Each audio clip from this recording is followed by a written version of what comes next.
de mediados del siglo XVIII a mediados del siglo XIX, las nuevas ideas, la Ilustración y la Enciclopedia, absolutismo e ilustración. Las monarquías absolutistas de Europa Occidental que gobernaron entre los siglos XVI y XVII fueron modelos de régimen donde el rey poseía todos los atributos de la soberanía, elaboraba las leyes, administraba la justicia, recaudaba impuestos mediante funcionarios y mantenía un ejército permanente. Luis XIV, por ejemplo, afirmó: "El Estado soy yo". Eso representó un avance en el aspecto político, ya que desarrolló la centralización y contribuyó a la unificación territorial de Inglaterra, Francia, España y Austria principalmente. Los ciudadanos partidarios de esta forma de gobierno, como el pensador político francés Bossuet, afirmaban que el poder era transmitido directamente por Dios y este era el único ante el cual el rey respondía de sus actos. El inglés Thomas Hobbes, en su obra Leviatán de 1651, menciona que la autoridad del monarca provenía de un acuerdo establecido entre él y sus súbditos, y no de la autoridad de Dios, como sostenían los monarcas. Sin embargo, fundamenta el principio del despotismo ilustrado, según el cual el Estado es el garante y tutor del pueblo. Ilustración fue el término que escogieron los humanistas para referirse a la época de cambios en el pensamiento y las letras que sacudieron a Europa durante el siglo XVIII. Cuando los científicos, filósofos y escritores se referían a la Ilustración, querían establecer que sus actividades estaban rompiendo con el pasado, reemplazando la oscuridad e ignorancia del pensamiento europeo medieval con la luz de la verdad emanada de la razón. Aunque los pensadores ilustrados diferían ampliamente entre ellos, compartían ciertos conceptos que constituían la filosofía de la Ilustración. Los tres conceptos más importantes fueron la razón, la naturaleza y el progreso. También podemos decir que la Ilustración es el movimiento filosófico, literario y científico que se desarrolló en Europa y sus colonias a lo largo del siglo XVIII y representó una importante modernización cultural y el intento de transformar las caducas estructuras feudales. Las ideas principales de la Ilustración fueron las siguientes: el universo está constituido en una forma racial. El universo está constituido en una forma racional, esto es, puede ser comprendido a través del uso de la razón. Se puede llegar a la verdad a través de la observación empírica, el uso de la razón y la duda sistemática. Las experiencias humanas son el fundamento del conocimiento de la verdad, por lo que no se debe privilegiar lo que digan las autoridades. Todo lo humano, tanto en lo colectivo como en lo individual, puede ser comprendido en la misma forma en que se puede entender el mundo natural. Una vez captada la esencia de la naturaleza social, tanto en lo colectivo como en lo individual, puede ser manipulada o reestructurada de la misma forma en que se puede manipular y reestructurar al mundo natural. La historia humana es el desarrollo del progreso. Los seres humanos pueden ser mejorados por medio de la educación y el desarrollo de sus capacidades racionales. Las doctrinas religiosas no pueden tener lugar en la comprensión del mundo físico y humano. Pero, ¿qué es la Ilustración? La Ilustración fue un movimiento social, cultural e intelectual que se originó a inicios del siglo XVIII, en 1715, y transcurrió hasta inicios del siglo XIX, en 1800. Este siglo, el siglo XVIII, también fue llamado el siglo de las luces. La Ilustración tuvo su origen y desarrollo en países de Europa Occidental como Inglaterra, Francia y Alemania principalmente. Antecedentes de la Ilustración. Los antecedentes más importantes e inmediatos a la Ilustración es el llamado Siglo de la Razón, el siglo XVII de 1600 a 1700. En este siglo, el evento más importante fue la Revolución de Inglaterra, de 1646 a 1688, después de la cual comenzó un movimiento de avances filosóficos con pensadores de la talla de John Locke, Isaac Newton, Leibniz, Hobbes, Descartes y Baruch Spinoza. Hay que recordar que antes del siglo de la razón, el XVII, se presentó el Renacimiento entre el siglo XV, en 1400, y el siglo XVI, en 1500. Las ideas de la Ilustración. Las ideas de la Ilustración abarcan todos los aspectos de la vida del ser humano, desde las ciencias, las artes, la política, los derechos humanos, hasta las relaciones sociales entre los individuos, la filosofía, la economía, entre otros. Todas estas ideas tienen en común la actitud de replantear todo el conocimiento hasta ese momento conocido y dado por válido, como las ideas aceptadas por la Iglesia Católica, los modelos absolutistas con los que los reyes gobernaban y la filosofía basada en Aristóteles y en los preceptos religiosos. Ideas generales de la Ilustración. Los seres humanos poseían un conjunto de derechos humanos inviolables. 2. Promulgaba la libertad de ideas en contra de la rigidez de las creencias religiosas. 3. Promulgaban la libertad de comercio contra la rigidez de los sistemas absolutistas. 4. Todo el conocimiento se debe fundamentar en la razón, el racionalismo y las experiencias sensibles, objetivas y comprobables. 5. Todo el conocimiento hasta ese momento existente debe ser replanteado a la luz de la razón y modificado en su debido caso. En materia económica, la Ilustración proponía la libertad en el comercio y que el Estado no debía interferir en los asuntos económicos de una nación, lo que llamamos hoy liberalismo. Principal representante Adam Smith con la riqueza de las naciones. En materia política, la Ilustración proponía 1. La soberanía de un Estado recaía en el pueblo. 2. Los ciudadanos deberían tener libertad de pensamiento, de expresión y de religión. 3. Cuestionaba el origen y la legitimidad de la autoridad del soberano. Estas ideas se expandieron desde los filósofos y pensadores de la época hasta la burguesía y cierta parte de la aristocracia de esa misma época.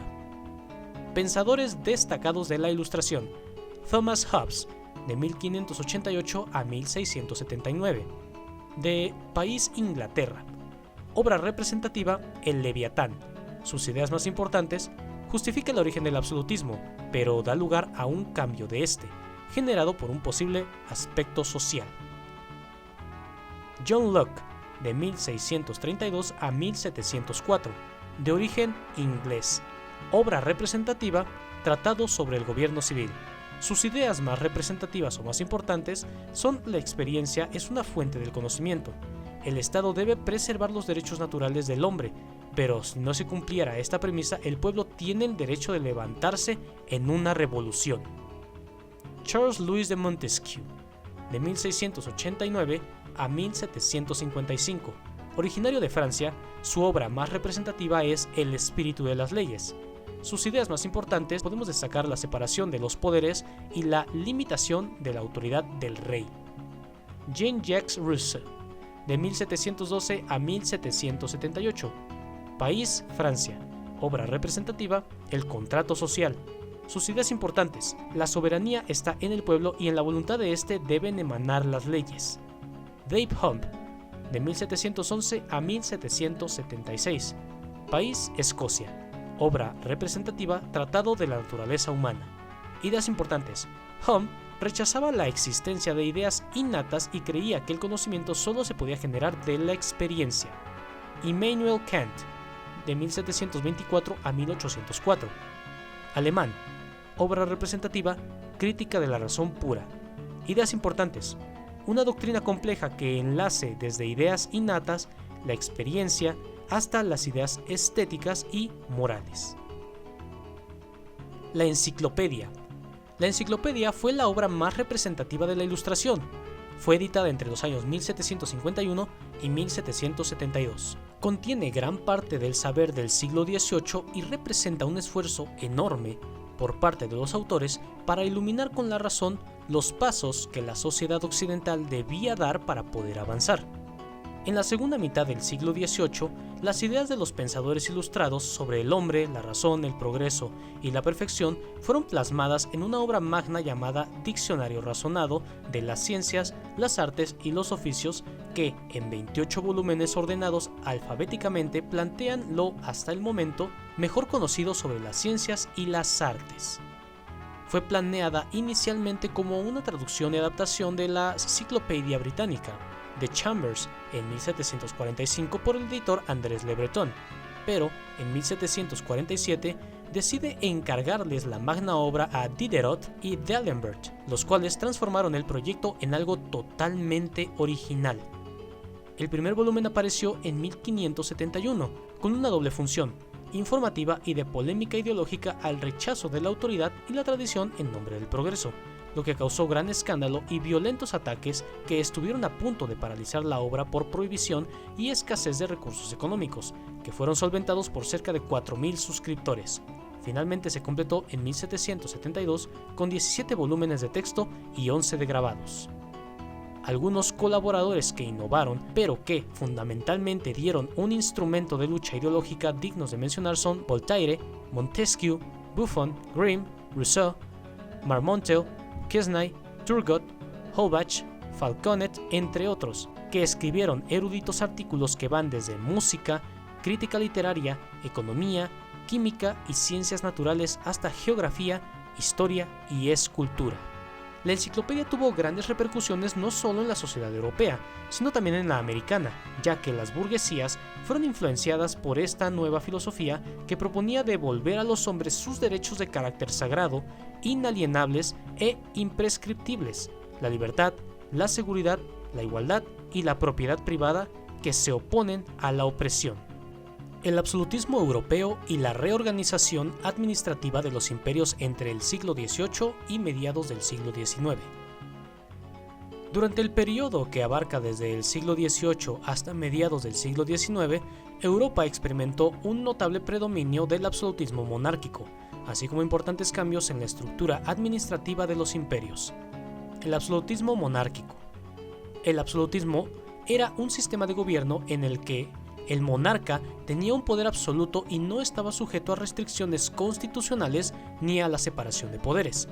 Los monarcas absolutos reclamaban su autoridad directa de Dios y ejercían un control total sobre los asuntos políticos, económicos y sociales de sus reinos. Algunos ejemplos prominentes de monarcas absolutos fueron Luis XIV en Francia, Carlos I en España y Pedro el Grande en Rusia. Centralización del poder. Los monarcas absolutos buscaban centralizar el poder en sus propias manos, disminuyendo la influencia de la nobleza y otros cuerpos intermedios.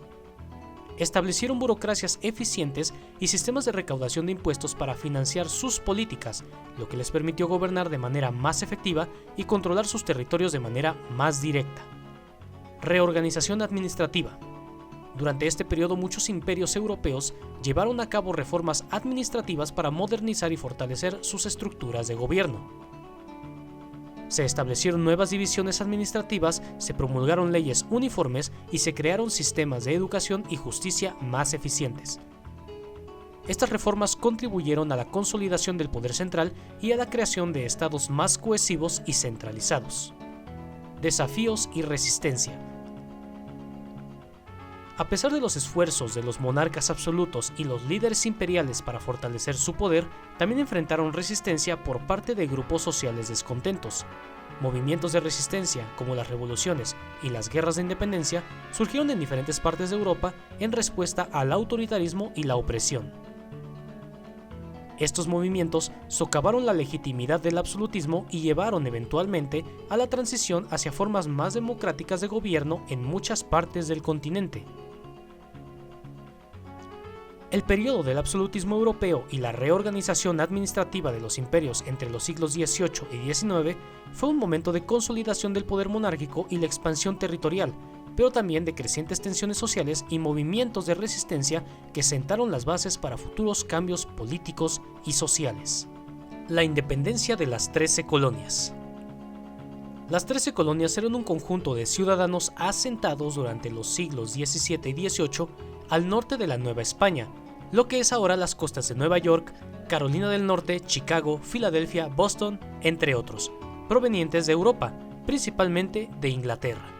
Debido a que estas colonias estaban asentadas en territorios controlados por la corona inglesa, estas colonias debían de pagar impuestos y acatar las órdenes de la corona inglesa. Con la propagación de las nuevas ideas generadas en la Ilustración, las 13 colonias exigían mayor libertad en su propio comercio y menos impuestos para la corona, provocando una continua tensión entre estas. En el año 1773, la corona inglesa promulgó una modificación a la ley del té, el cual incrementaba seriamente los impuestos que las 13 colonias tenían que pagar a Inglaterra, lo cual desbordó la tensión entre estas. La independencia de las 13 colonias. El 4 de julio de 1776, las 13 colonias organizaron un congreso en Filadelfia para decretar su independencia de Inglaterra. La Guerra de Independencia de las 13 colonias fue liderada en el ejército por George Washington desde 1776 y hasta 1783, que fue hasta cuando Inglaterra reconoció la independencia de las 13 colonias mediante el Tratado de París. Características de la independencia de las 13 colonias. La independencia fue apoyada por Francia y Alemania, ya que estos competían directamente con Inglaterra. La Constitución de 1787 de las 13 colonias declaraba una república moderna y democrática, pero no abolía la esclavitud. Esta independencia influyó en el inicio de la Revolución Francesa y en la independencia de las demás colonias de Hispanoamérica.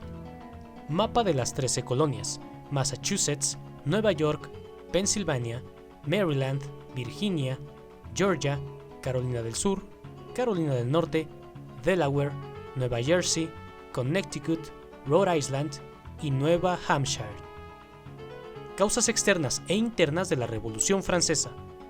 La Revolución Francesa fue un conflicto social, político y armado que se llevó a cabo en Francia, pero tuvo repercusiones en el mundo entero. Se inició en el año de 1789, cuando el tercer estado se declara Asamblea Nacional en Francia, y también este año marca el fin de la Edad Moderna e inicio de la Edad Contemporánea, y finaliza en 1799 con la toma del poder de Napoleón Bonaparte. El tercer estado era uno de los 3 elementos de la Asamblea Nacional de Francia, que legislaba y gobernaba junto con la monarquía. El primer estado representaba a la monarquía misma, el segundo estado lo hacía con el clero, y el tercer estado a las masas populares, contando cada uno de estos elementos con un voto en las decisiones de la Asamblea Nacional. La lucha entre el modelo absolutista contra el modelo republicano.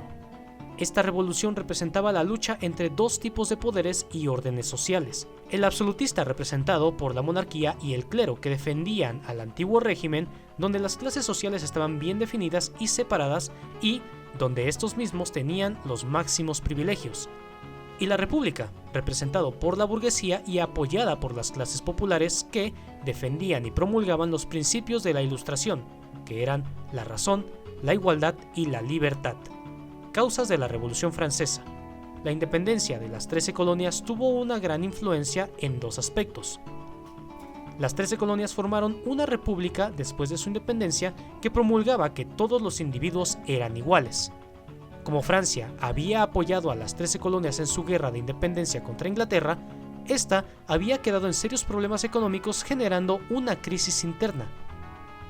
La monarquía francesa, además de autoritaria, acumulaba cada vez más privilegios en contra de las clases trabajadoras. Las ideas de la Ilustración ya habían permeado en la sociedad francesa para este punto. Consecuencias de la Revolución Francesa en América Latina y el Caribe. La Revolución Francesa y su secuela napoleónica ejercieron un efecto profundo en el curso de la historia.